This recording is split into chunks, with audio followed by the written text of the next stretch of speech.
하나님 아버지 감사합니다. 오늘도 주님 앞으로 불러주시고 정말 주의 말씀을, 주의 마음을, 정말 주님을 높여드림을 사모하게 하여 주심에 감사드립니다. 정말 부르셨으니 마음껏 주님을 높여드리고 마음껏 주님의 그 은혜를 품기를 원합니다.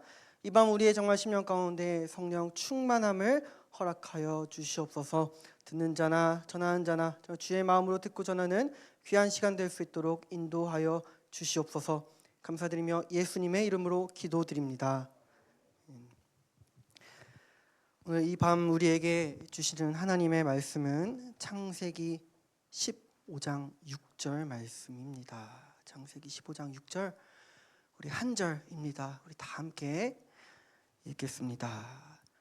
아브라함이 여호와를 믿으니 여호와께서 이를 그의 의로 여기시고.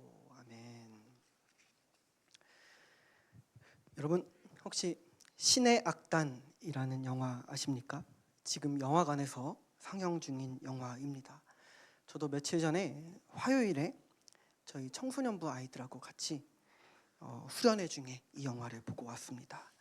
우리 제목에서도 대충 짐작하실 수 있듯이 기독교적인 우리 메시지를 담고 있는 영화입니다.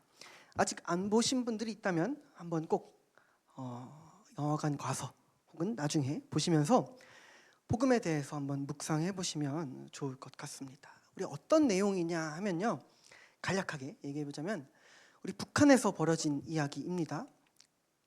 우리 이제 국제 기구가 북한 정부에게 제안을 해요. 이 대북 제재 때문에 돈줄이 막힌 북한 정부에게 조건을 걸고 제안을 합니다. 이런 제안이에요. 너네 북한 교회를 만들고 부흥회를 하면 그것을 제대로 한번 해내면 우리가 외화 지원을 해주겠다라고 제안을 합니다. 그래서 이제 그 제안을 북한 정부가 받아들이고 이제 북한의 보위부가 그것을 합니다. 그런데 이제 거짓으로 하죠. 가짜 찬양팀을 만들어서 열정적인 부흥회를 해내라, 그럴듯하게 완벽하게 연기를 해라 라는 명령을 이제 북한 보위부에서 그 아랫 사람들에게 내린 것입니다. 이제 그 이야기인데, 이제 그 임무, 직접적인 이제 가짜 찬양팀을 만드는 임무를 맡게 된 보위부 요원, 이제 원래는 그 사람이 이제 기독교인들을 색출해서 박해하던 정부 요원이죠. 그런데 이 요원이 이제는 자기가 박해하던 그 기독교 가짜 찬양팀을 만들고 준비하게 된 것입니다. 그것을 준비하는 과정에서 겪는 이 심정의 변화가 이 영화의 주요 포인트입니다. 그래서 이 요원과 가짜 찬양팀이 어떻게 되었을까요? 그 결말은 각자 영화를 보시면서 알아가셨으면 좋겠습니다. 이 얘기하면 안 되죠. 영화에 관심이 생기신 분들, 내가 지금 제 말을 듣고 혹은 예전부터 계속 극장에 가서 보아야겠다라고 생각하셨던 분들이 있다면 제가 지금 이 상세한 결말을 다 말씀드려 버릴 수는 없는 거죠. 이러한 저의 행동, 이 결말을 제가 지금 여러분들께 다 얘기하는 행동, 이런 행동을 일컫는 용어가 있습니까? 있습니다. 뭐라고 하시는지 아십니까? 스포일러라고 하죠. 영어 단어 스포일, S-P-O-I-L, 맞나? 아무튼 망치다라는 단어에서 나온 말인데, 이 스포하다, 스포일러라고 하죠. 영화나 드라마, 책 혹은 등등의 이런 이야기의 결말을 아직 보지 않은 사람에게, 듣지 않는 사람에게 미리 그 결말을 악의적으로 다 알려주어서 작품의 재미를 떨어뜨리는 행위를 우리는 스포일러, 스포하다라고 하는 것이죠. 예를 들면 이런 거예요. 이 용어를 어떻게 쓰냐면, 한창 유명한 영화가 있다고 치면, 혹은 어제 했던 정말 인기 있는 드라마가 아주 중요한 내용이 바로 어제 나왔을 때 다음 날 되면 그 이야기로 시끌벅적하죠. 근데 나는 그거 안 봤어. 주변 사람들 그거 신나게 얘기를 하고 있어. 어떻게 됐대 할 때 신나게 얘기할 때 이러죠.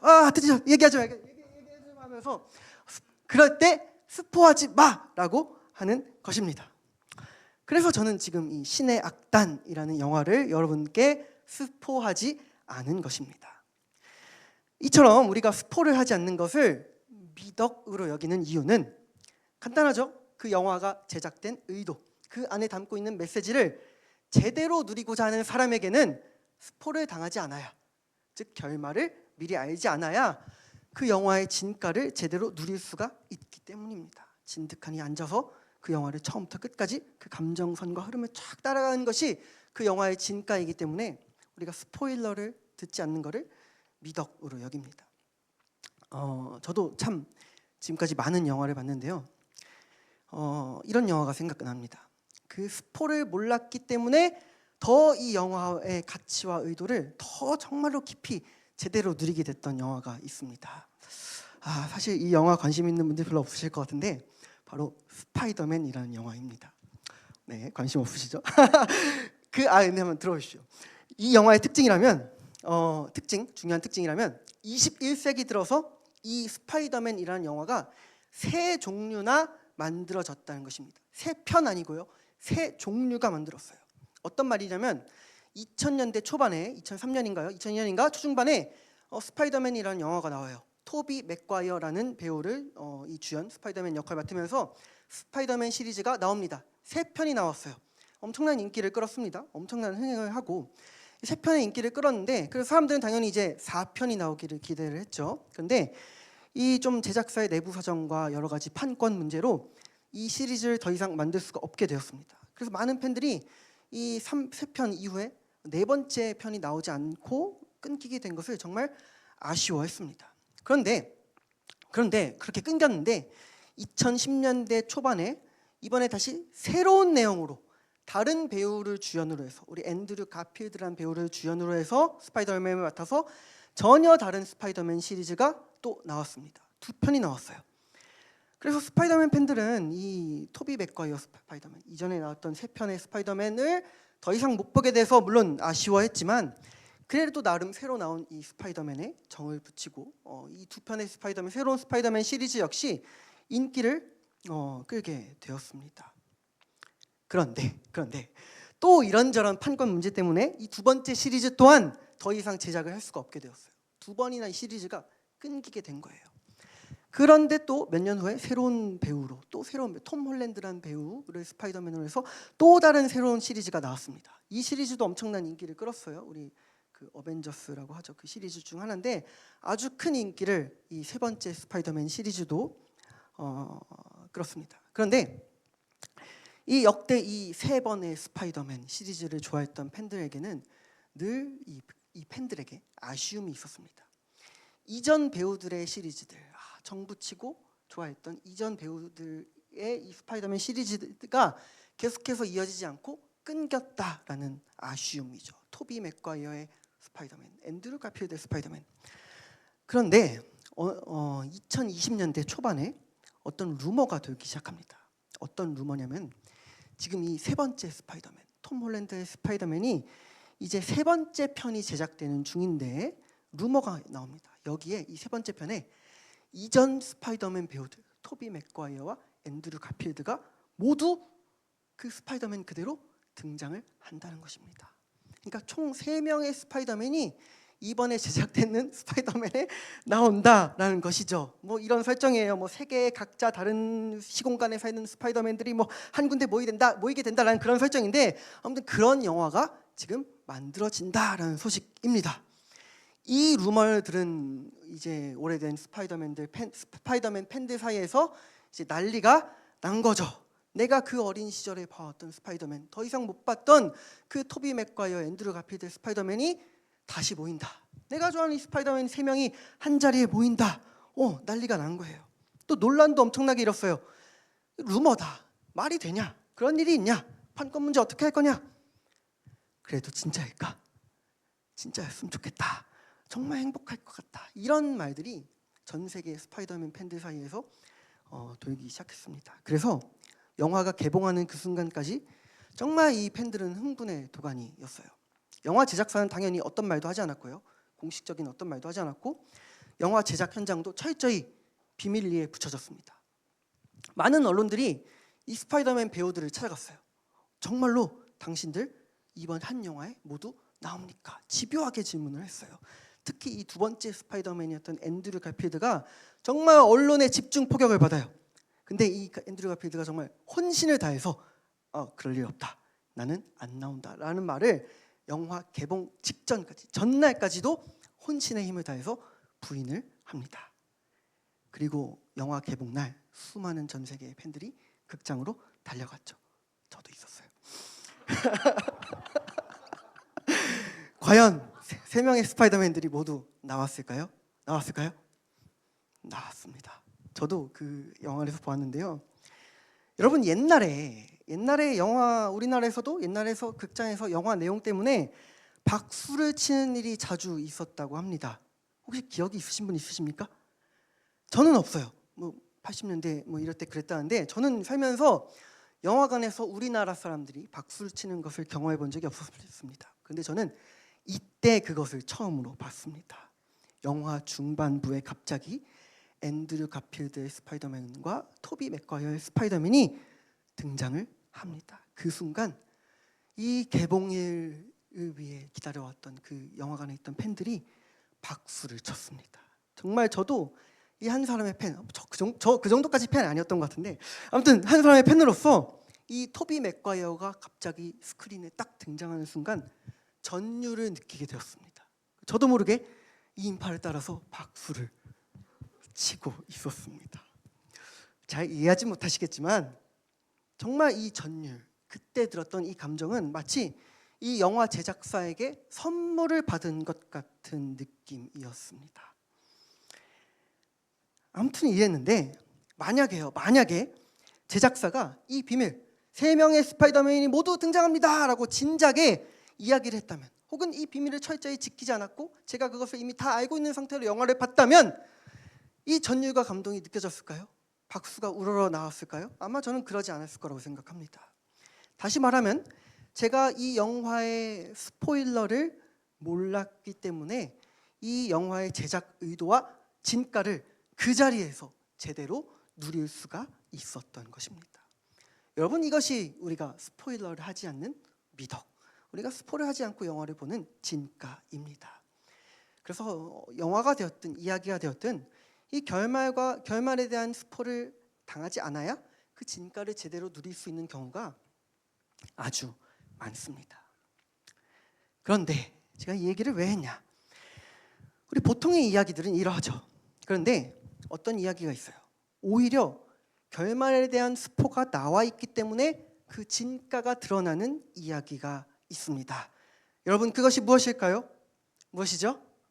바로 성경 말씀입니다. 하나님 나라 백성의 이야기죠.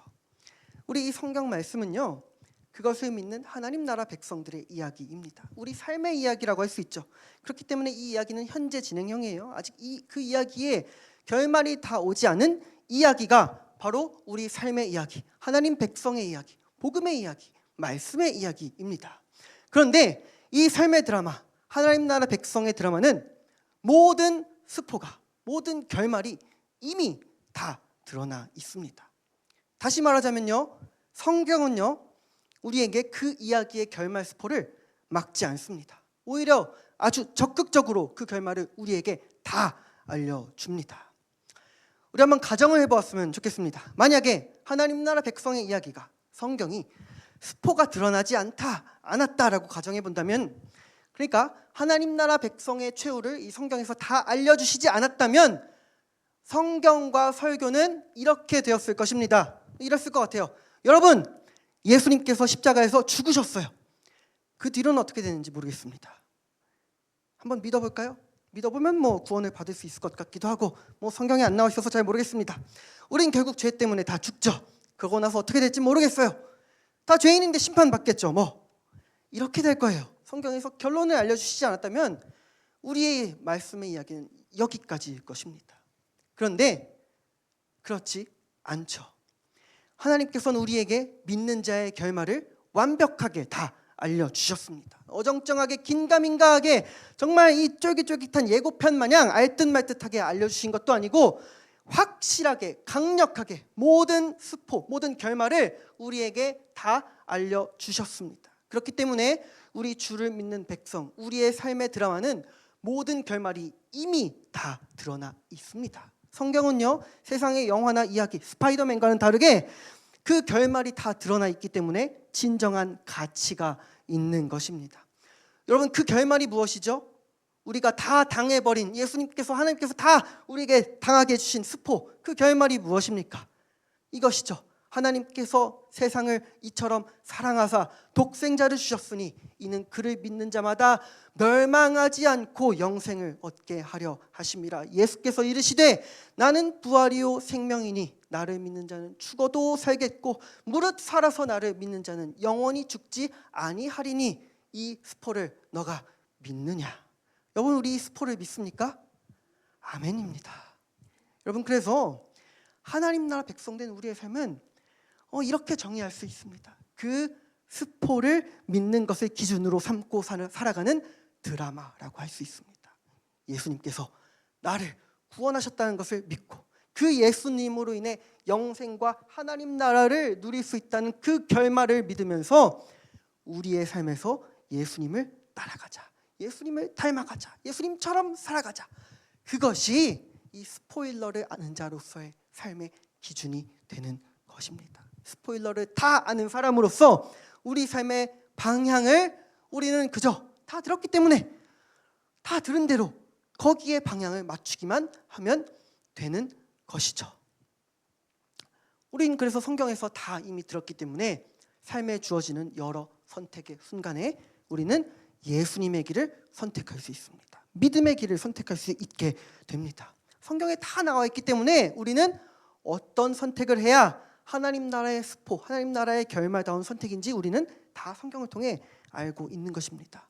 우리 그래서 성경을 볼 때도 마찬가지죠. 성경 속에 있는 여러 이야기를 보면서도 여러 인물들이나 백성들이 어떠한 행동, 어떠한 선택을 할 때 그 선택이 어떤 결말로 이어지는지 우리는 아주 잘 알고 있습니다.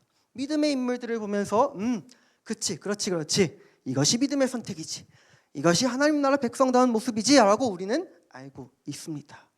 또 반대로 불신과 죄, 악한 길을 선택한 인물들을 보면서 저러면 안 되지, 저건 잘못된 선택이지, 저러다 망하지 라고 우리는 그 결말을 다 알고 있습니다.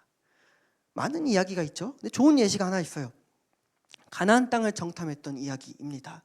하나님께서 이스라엘 백성들을 애굽에서 건져주시고 광야를 지나서 이제 가나안 땅을 주려고 하십니다. 그래서 그 땅을 미리 보여주시려고 정탐꾼들을 뽑아서 각 지파마다 뽑아서 보내게 합니다. 그런데 이 12명의 정탐꾼들이 가나안 땅을 보고 와서 반응이 서로 달랐어요. 이 정탐꾼들의 믿음의 선택이 둘로 나뉘었던 거예요. 우리 잘 아시는 여호수아와 갈렙은 믿음의 선택을 했습니다. 하나님 주실 것입니다. 하나님 우리와 함께 하시니 저 땅의 백성들 두려워할 필요 없습니다. 우리 저 땅으로 갑시다 라고 해줬습니다. 그런데 나머지 정탐꾼들 그리고 모든 이스라엘 백성들은 정반대의 선택을 합니다. 우린 안 된다. 그 땅은 거주민들을 삼키는 땅이다. 적들은 강하다. 그 강한 적들에 비하면 우린 메뚜기와 같다. 우리는 이길 수 없다. 차라리 광야에서 죽든 애굽에서 죽든 하는 것이 낫다. 우리 애굽으로 지금이라도 돌아가자. 이런 선택을 하죠. 우리는 이 선택을 보면서 알고 있어요. 이러면 안 되는데, 이건 잘못된 선택인데 라는 것을 우리는 다 알고 있습니다. 그저 믿음으로 여호수아와 갈렙처럼 그 땅으로 나아가기만 한다면 하나님께서 분명히 약속하신 대로 우리는 그 땅을 취할 수 있을 것이다. 여호수아와 갈렙처럼 믿음으로 나아가면 갈 텐데 라고 우리는 스포를, 그 결말을 이미 다 알고 있습니다. 그리고 우리는 그걸 보고 그 결말을 아는 자로서 우리의 삶에서 믿음의 선택을 하면 되는 것입니다. 여호수아와 갈렙을 따라가면 되는 것이죠. 그런데 여러분, 우리는 어떤 선택을 하고 있습니까? 결말을 다 아는 사람으로서 주의 백성들은 어떤 선택을 해야 믿음의 선택을 하는 것인지 다 알고 있는 사람으로서 우리는 어떤 선택을 하고 살아가고 있습니까? 막상 우리도 나머지 정탐꾼들과 백성들 같은 선택을 하고 있지는 않습니까? 막상 우리의 삶을 돌아보면요, 여호수아와 갈렙이 갔던 그런 당당한 모습, 거침없이 당대했던 그런 모습은 우리의 삶과는 너무나도 멀어 보입니다. 한치의 흔들림도 없고 한치의 의심조차 하지 않고 굳건한 믿음을 가진 여호수아와 갈렙, 또 그런 믿음을 가졌던 믿음의 선진들의 그런 길, 모세와 엘리야와 정말 요셉과 다윗 등등 수많은 그런 굳건한 믿음들이 갔던 그런 길은 막상 우리에게 너무나도 멀고 낯설어 보입니다. 모세식이나 되니까 그렇게 하지, 여호수아식이나 되니까 그렇게 하지, 요셉식이나 되니까 그렇게 하지, 나는 아니야. 나는 그들을 따라갈 수나 있을까? 그런 믿음이 과연 나에게 가능한 것일까? 도대체 어떻게 하면 그런 믿음을 가질 수 있을까 하는 의문을 우리는 갖게 됩니다. 그런데 오늘 나누고자 하는 것은요, 하나님께서는 이 의문에 대한 답을 놀랍게도 믿음의 조상 아브라함을 통해서 우리에게 주십니다. 우리 방금 말했던 여러 믿음의 인물들을 보면서도 내가 저 길을 따라갈 수 있을까라고 의심하는데, 하나님께서는 무려 모든 믿는 자의 조상이라는 타이틀을 주신 이른바 믿음의 끝판왕인 아브라함을 통해 우리에게 그 답을 주십니다. 여러분, 그만큼 아브라함의 믿음은 하나님께 인정받은 믿음이었습니다. 우리 요즘 새벽에 아브라함 창세기 아브라함 본문을 새벽에 읽어나가고 있는데요, 우리 아브라함이 어떤 믿음을 가졌습니까? 우리 무엇을 믿었습니까? 아브라함은 하나님께 약속을 받았습니다. 이런 약속을 받았죠. 창세기 12장 1절, 너는 너의 고향과 친척과 아버지의 집을 떠나서 내가 너에게 보여줄 땅으로 가라. 내가 장차 너로 큰 민족을 이루고 너에게 복을 주어서 너의 이름을 창대하게 하리니 너는 복이 될지라. 너를 통해 이 세상에 복이 넘쳐나리라. 이 약속을 주십니다. 아브라함이 75세 때 나타나셔서 주십니다. 아브라함은 75세 때 이 약속을 받고 자손이 많아지리라 약속을 받고, 지금까지 자식 하나 없지만 그 약속을 믿으면서 하나님의 순종해서 떠났습니다. 여러분, 이 약속 한번 좀 잘 떠올려 보셨으면 좋겠어요. 너의 자손이 창대하게 많아지리라. 이 약속은요, 고대 사회에서 사람이 받을 수 있는 가장 큰 복이었습니다. 우리 고대 사회 언제 어디서 무슨 일로 병이나 전쟁, 약탈, 질병, 온갖 일로 언제 죽어도 이상할 것 없는 그 고대 거친 사회에서 자손이 많다라는 것은 정말 모든 것을 누리고 있다라는 의미입니다. 그 많은 자손, 가족, 그것을 부양하는 사람들, 그 많은 가족들과 그것들을 스스로 지킬 능력이 된다는 것입니다. 그 거친 고대 사회에서 생존할 수 있는 재력, 능력, 병력, 그 모든 것이 갖춰져 있다라는 것입니다. 또 그 자손이 그렇게 많아지기까지 장수하고 건강하기까지 하다라는 것입니다. 그래서 이 고대 사회에서 너의 자손이 많아지리라 하는 축복은 이 당시에 할 수 있는 모든 축복의 총체라고 할 수 있습니다. 축복의 끝판왕이죠. 그런데 하나님께서 이 약속을 아브라함에게 주신 거예요. 그냥 적당히 자손 좀 많아지리라 3명, 4명, 5명, 10명 이것도 아니고 셀 수 없이 많아져서 민족을 이룰 정도가 되게 해주겠다라는 것입니다. 그야말로 세상 사람이 받을 수 있는 가장 큰 복을 아브라함은 약속받은 것입니다. 아브라함은 순종해서 떠났죠. 하나님이 가라는 대로 갑니다. 근데 그렇게 순종해서 떠나긴 했지만 이 아브라함의 이후의 일대기를 보면 굉장히 파란만장합니다. 아브라함의 삶은 사실 그 이후의 삶을 잘 돌아보면요, 하나님 주신 그 약속과는 너무나도 거리가 멀어 보이는 삶들이 이어집니다. 특히 오늘 읽었던 15장에서의 상황은요, 그 약속이 전혀 이루어지지 않는 것 같은 상황이었습니다. 고령의 나이에 하루라도 빨리 자식이 생겨야 될 텐데 단 하나의 자식도 생기지 않았고요. 우리 15장에서는 또 그때까지 하나님께서 떠나라고 해서 떠났지만 오랜 세월 여기저기 돌아다니면서 정착하지도 못했고요. 엄청난 기근도 만났고, 그래서 저 멀리 애굽까지도 갔다 오면서 또 거기서도 위기가 있었습니다. 그리고 가나안에 와서도 또 여러 왕들 사이에서 벌어진 전쟁에 휘말렸습니다. 물론 그 전쟁 잘 해결되긴 했지만 어쨌든 이 왕들, 아브라함보다 강력한 이 여러 왕들의 전쟁에 개입한 이상 언제 이 적대했던 왕들에게 복수를 당할지 모르는 그런 두려운 상황에 처해 있었던 것입니다.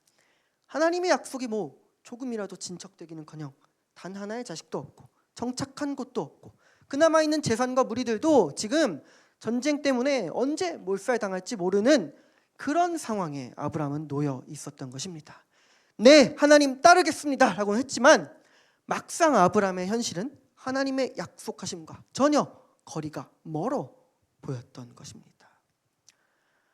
그래서 아브라함은 15장에서 하나님께서 나타나서 말씀하시자 하나님께 질문합니다. 솔직하게 정말 그 마음을 있는 그대로 하나님 앞에서 탄식하며 하나님께 말합니다. 따졌습니다. 하나님, 이게 다 무슨 소용이 있습니까? 제가 이렇게 목숨을 지킨들 하나님께서 뭘 해주신다 한들 저는 아직 자식조차 하나 없는데 이게 무슨 소용이 있습니까? 이렇게 말하면서 아브라함은 하나님 앞에서 깊은 탄식을 하고 절망합니다. 하나님 앞에서 하나님의 뜻을 의심하고 의문을 품고 하나님께 당당히 따진 것입니다. 여러분, 이 모습이 과연 믿음의 조상이라는 사람다운 모습입니까? 믿음의 선택을 하는 그런 백성다운 모습입니까? 굳건한 모습으로 자신만만하게 갑시다라고 외치던 갈렙과 여호수아의 모습보다 마치 삶의 여러 순간에 의심하고 흔들리는 우리의 모습에 더 가깝지 않습니까? 그런데 놀랍게도 하나님께서는 이 아브라함의 믿음을 그 자리에서 인정해 주셨습니다. 그리고 그 믿음을 의롭다라고 여기시고 다시금 약속을 확신시켜 주셨습니다. 어떻게 아브라함이 그 믿음을 인정받을 수 있었을까요? 그렇게 마음이 조급하고 인간적인 선택을 하고 흔들리고 의심하고 믿지 못하고 탄식하며 하나님께 따지는데도 그럼에도 의롭다 여김받고 인정받은 아브라함의 믿음은 도대체 무엇일까요? 그 이유는 아브라함은 하나님과의 관계가 올바르게 서 있었기 때문입니다. 우리 오늘 말씀에서 말합니다. 하나님께서는 아브라함을 의롭게 여기셨다. 여러분, 이 의롭다 하는 것은요, 히브리어로 째다카라고 합니다. 이 째다카, 의롭다라는 뜻은 단순히 도덕적으로 옳다, 단순히 율법적으로 흠이 없고 완벽하다, 지켜야 할 것을 잘 지킨다, 뭐 이런 표면적 옳음을 넘어서 더 깊은 의미를 갖고 있습니다. 이 째다카라는 말, 의롭다라는 말은요, 관계적으로 올바르다라는 의미를 담고 있습니다. 관계적으로 신뢰할 만하고 어긋남이 없다라는 것이 바로 이 째다카, 하나님께서 아브라함에게 말씀하신 의롭다라는 의미입니다. 그러니까 아브라함은 바로 하나님과의 올바른 관계를 인정받은 것입니다. 아브라함은 의심했죠. 도저히 머리로는 하나님의 약속과 멀어 보이는 자신의 현실을 아브라함도 이해하지 못했습니다. 이해하지 못했어요. 의심했어요. 따졌습니다. 그런데도 아브라함은요, 중요한 것은 하나님을 떠나지 않았습니다. 만약에 이 아브라함이 하나님과의 관계가 온전하지 않았더라면 아브라함은 진작에 하나님을 떠났을 것입니다. 더 이상 하나님의 말씀에 귀를 기울이지도 않고 하나님을 찾지도 않고 지금처럼 자기의 찾아오신 하나님의 음성에 귀를 기울이지도 않고 지금처럼 묻거나 따지지도 않고 굳이 하나님 앞에서 절망하고 탄식하고 토로하지도 않았을 것입니다. 그런데 아브라함은요, 그런 가운데서도, 그런 마음 가운데에서도 하나님을 놓지 않았던 것입니다. 비록 지금 내 처지가 머리로는 이해 안 되지만 하나님 주신 이 위대한 약속은 전혀 한 톨조차도 이루어지지 않는 것 같아 보여도 하나님을 놓지 않았기 때문에 여전히 그 하나님의 말씀에 귀를 기울이고 그 말씀 앞에 응답하고 질문하고 탄식한 것입니다. 하나님께서는 이 관계를 인정하시고 다시금 약속을 주신 거예요. 다시금 아브라함에게 확신을 주신 것입니다. 아브라함은 그 자리에서 다시금 하나님의 약속을 믿었습니다. 그런데 사실 아브라함은 이후 본문을 보면요, 그 이후에도 여전히 그 약속을 머리로는 이해하지 못했습니다. 다 나이 든 사람이 어찌 자식을 낳겠는가? 어쩌면요, 아브라함은 오늘 15장 하나님께서도 확신시켜 주시면서 하늘의 수많은 별들을 보여주셨을 때에도 어쩌면요, 여전히 머리로는 이해하지 못했을 수도 있습니다. 그런데 아브라함은 믿었습니다. 믿었다라고 나옵니다. 여러분, 무엇을 믿었는지 아십니까? 그 약속을 주시는 하나님 자체를 믿었습니다. 우리 오늘 구절 다시 좀 띄워주실 수 있을까요? 아브라함이 여호와를 믿으니 여호와께서 이를 그의 의로 여기시고. 여러분, 구차하게 그 약속 자체를 뭐 어쩌고저쩌고 논리적으로 이해했다라고 나오지 않습니다. 아브라함은 그 약속 자체를 주신 하나님 여호와를 믿었습니다. 논리적으로 이해할 수 없을지라도 하나님의 신실하신 계획이 있으리라. 하나님이시면 가능하시리라. 네, 하나님 알겠습니다. 하나님께서는요, 이 믿음을, 이 관계를 인정하시고 의롭다라고 여겨 주셨습니다. 여러분, 우리도 아브라함과 같을 때가 있습니다. 믿기지 않고 이해되지 않습니다. 마땅히 주를 믿는 백성답게 형통해야 될 텐데 나의 현실은 전혀 그렇지 않아 보이기도 합니다. 내게 마주한 현실이 두렵고 의문과 의심이 들고 더 나아가서 절망과 탄식하는 우리의 삶을 발견합니다. 나의 열심으로 믿고 신앙생활하는 것 같지만 바뀌는 것 하나 없어 보이고 간절히 기도하지만 그 어느 것도 이루어지지 않는 것처럼 보입니다. 우리의 삶도 우리의 마음도 믿음의 조상 아브라함과 다를 것이 없는 것입니다. 여러분, 근데 그때의 중요한 것은 바로 그때의 하나님과의 관계가 바로 서는 것입니다. 여러분, 우리도 아브라함처럼 하나님의 관계를 인정받는 그런 백성이 되기를 원합니다. 도저히 이해할 수 없더라도 여전히 하나님을 붙잡으며 하나님을 찾기를 원합니다. 그 말씀에 귀를 기울이고 듣기를 원합니다. 하나님께 따지고 탄식하여도 좋습니다. 그럼에도 하나님을 찾고 그럼에도 기어이 하나님을 신뢰하는 것이 하나님께 인정받는 올바른 관계입니다. 우리 예수님께서 말씀하셨습니다. 내 안에 거하지 않으면 부러진 가지처럼 버려져 마르나니 나를 떠나서는 아무것도 할 수 없으리라. 또 이렇게 말씀하셨습니다. 가지가 포도나무에 붙어 있어야 기어이 열매를 맺듯이 우리도 주님 안에, 주님이 우리 안에 거하셔야 한다. 그래야 마침내 결실하는 하나님 나라의 백성의 그런 아름다운 열매를 맺을 수 있는 것입니다. 우리 그러한 믿음을 갖기를 원합니다. 하나님과의 관계가 온전하며 의로 여김받는 그런 믿음이 우리에게 있기를 원합니다. 그 믿음으로 말미암아 하나님께서 미리 다 알려주신 그 결말, 그 수포대로 하나님 나라의 아름다운 삶을 누리는 거룩한 백성 되기를 간절히 소망합니다. 기도하겠습니다. 하나님 아버지, 감사합니다. 죄되고 연약한 우리를 구원해 주시고 예수님을 우리에게 주심 감사드립니다. 우리의 삶은 하나님 약속하신 하나님 나라와 영생을 믿으며 우리 예수님을 따라 사는 것임을 고백합니다. 그러나 우리 주님, 우리는 연약하여서 그 약속을 주셨는데도 불구하고 우리의 삶의 틈타는 죄와 악함 앞에 쓰러지며 하나님의 약속을 이해하지 못하고 그 믿음이 연약해질 때가 있음을 고백합니다. 그러나 주님, 그럼에도 하나님 안에 거하기를 원합니다. 나의 마음이 연약해질 때에도 여전히 하나님을 붙잡으며 여전히 하나님의 말씀에 귀를 기울이기를 원합니다. 나의 시선보다 하나님의 신실하심을 신뢰했던 아브라함처럼 주가 내 안에 내가 주 안에 거하게 하여 주시옵소서. 주님, 우리를 긍휼히 여겨주시사 의롭다 말씀하신 아브라함과 같이 우리 안에 하나님과의 올바른 관계를 굳건하게 세워 주시옵소서.